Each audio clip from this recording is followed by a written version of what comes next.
Peter, good to see you. Welcome back, everyone. Today we're going to talk through how to recover financially from a divorce.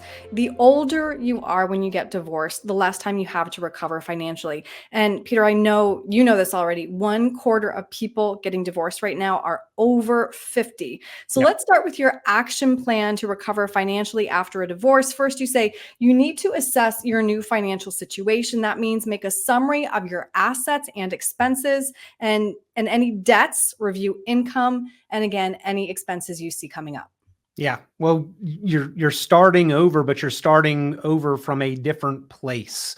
So you really need to just take a census and evaluate where that starting point is and make sure that you are in a position where your life now moving forward is realistically achievable, not base it on where your life was. Because again, we are at a different point here. And there's a lot of people with the expectation that with half the assets, half the household, half the income, they can continue to maintain the same lifestyle. And that is not always the case. A lot of times, unfortunately, divorce is a start over, reset, and we've got to kind of bring it back several pegs in order to then make any kind of forward progress. That specifically, I mean, that applies at any point in time. But the phenomenon of kind of older divorces, they call it gray divorce. Great divorce, yeah. It can be just as hard. I mean, any divorce is a business division, and if you've got a family, trying to divide a business with babies, so that can be inherently very, very difficult. But you've got to reconcile the terms of the division of the business, and where there are older individuals, maybe more established, or even toward the end of their working career already, there is really not a lot of time to restart and gain that traction down the runway. So it's important that you really evaluate what life is going to look like moving forward from that point. Mhm.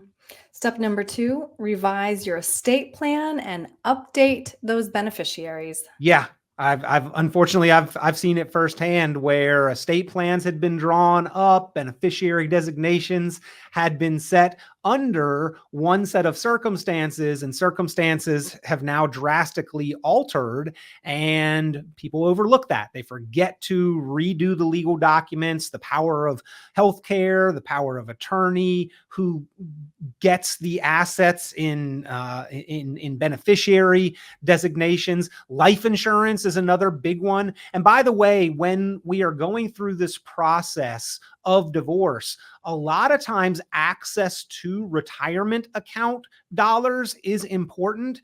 And that is something that is set up, and the division is legally documented through what's called a quadro, a qualified domestic relationship order, where it can give a divorced spouse not only the division of the 401k or the IRA assets, but also, since it is a reset, some ability to access some of those funds without the 10% penalty. But don't just jump out and do that without the quadro, without the direction of your attorney and your financial advisor, because you don't want to do that wrong and then be subject to not only taxation, but that additional 10% penalty before 59 and a half. Life insurance is also many times part of the actual divorce proceedings and decree, because if there's child support or alimony due, life insurance gives the recipient the ability to continue to count and depend on that if the person who is paying it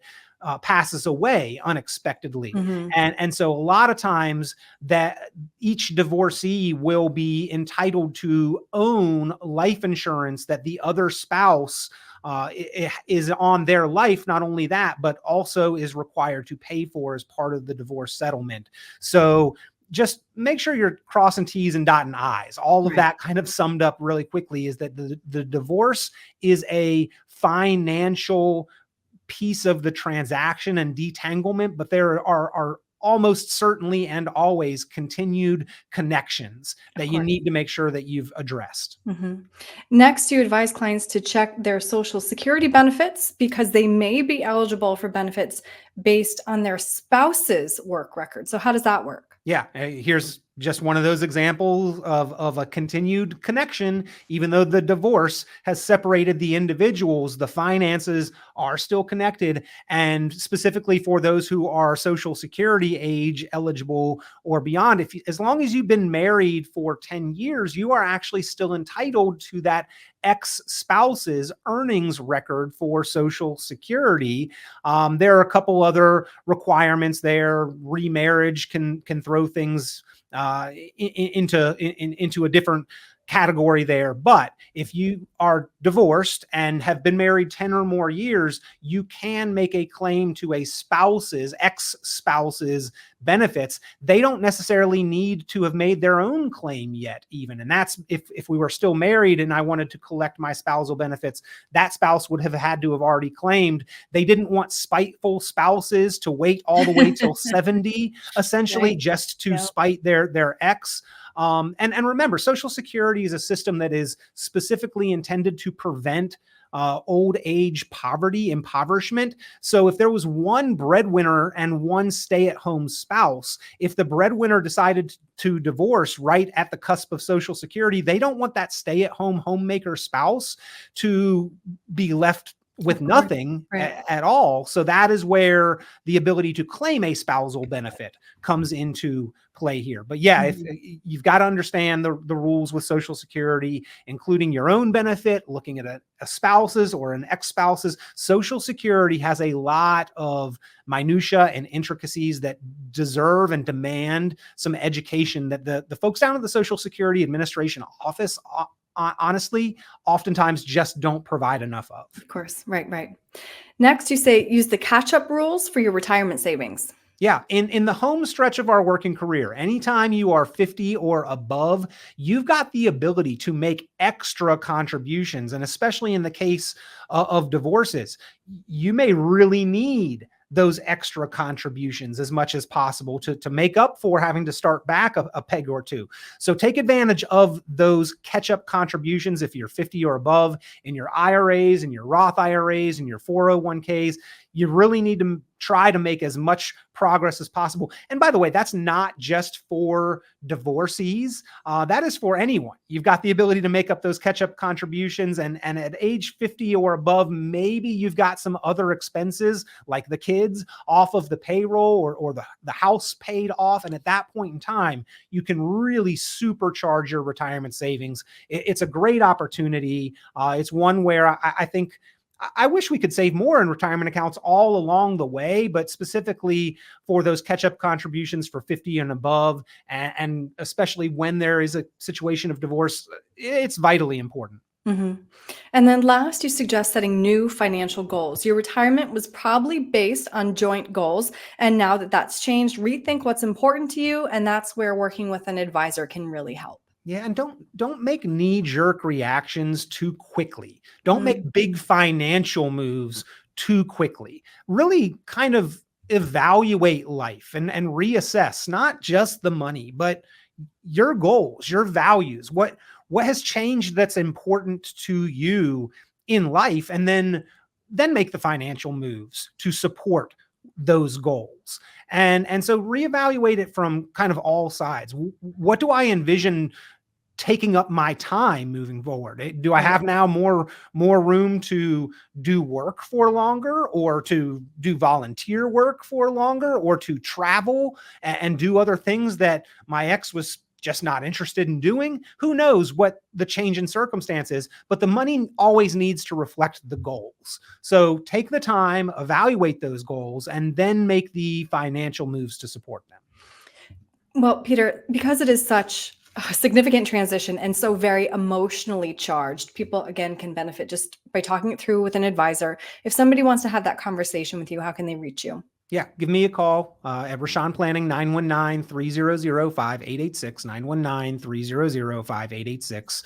We have had to deal with situations where there have been divorces. We talk that through. We help people through that process from the financial perspective, not an attorney, so not the legal perspective, but both are deeply intertwined in a divorce process. Unfortunately, if you are going through that or have been through that and want to get the plan put together, a lot of times there was one spouse that handled most of this stuff, and suddenly both spouses are going to have to handle them independently. So if that's the case for you, you can reach out, give us a call. Again, 919-300-5886.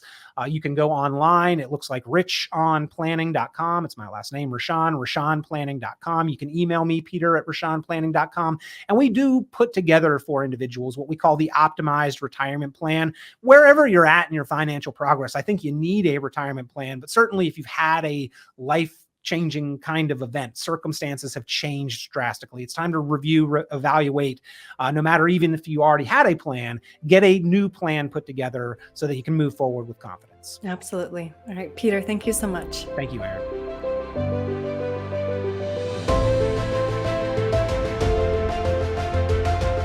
Hey everyone, Peter Richon here. Hope you enjoy the content. As always, make sure that you like, subscribe, share the videos with others that may find this information helpful. And as always, you're welcome to be in touch or to submit questions or comments. You can comment below the video anything that you'd like to see or hear shared on our YouTube channel and in future videos. If you got a topic that you've been thinking about or is of concern for you financially, be sure to let us know. We'd love to help you by discussing it on the channel. So appreciate the continued views and the likes and the subscribes, the shares, the comments, always helpful. We look forward to getting you the information that you need.